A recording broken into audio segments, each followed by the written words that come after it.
Среда, 22 март, кратки вести во 12 часот.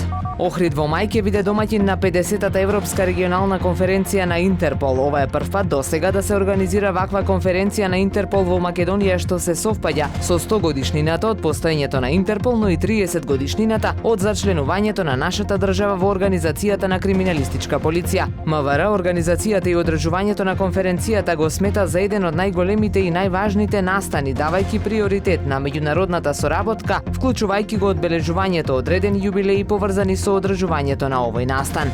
Денес се одбележува Светскиот ден на водите, вистинско време да се потсетиме дека е потребна континуирана грижа за Охридското езеро. Подолг период наназад езерскиот водостој бележи големи осцилации, па честа е сликата по кејот на езерото да му се бројат коските. Со падот на водостојот на површина излегоа плодовите од нашата ниска еколошка свест, а испуштањето на матна и непречистена вода во езерото кај вливот на реката Грашница во населбата Воска е приказна за себе. И понатаму голем предизвик останува зачувувањето на Охридското езеро како значаен екосистем. Тоа е неопходно не само поради староста на езерото и раритетниот жив ендемски свет во него, туку и поради фактот што во не така далечна иднина овој природен воден басен ќе биде главен извор на снабдување со вода за пиење на целиот регион. Во средните училишта во државава што имаат насоки од здравствена струка повеќе не ќе може вонредно да се запишуваат ученици. Од Министерството за образование за МИА потврдија дека е пратен допис за пишувањето вонредни ученици да се стави во мирување. Досега вонредно можеше да се заврши средно образование за медицинска сестра, фармацевски техничар и за други профили од здравствена струка. Неофицијално заинтересирани се најчесто кандидати со завршено средно образование кои се преквалификуваат со намера да стекнат диплома во овие области и да конкурираат за работа во странство. Во Охридското средно училиште Свети Кирил и Методи има една паралелка од здравствена струка, но местата веднаш се пополнуваат со редовни ученици.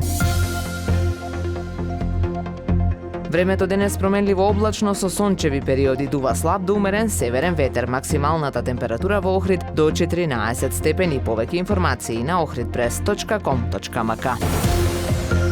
Уредник и водител на вестите Даниела Спасик. Технички реализатор Реджеп Селман.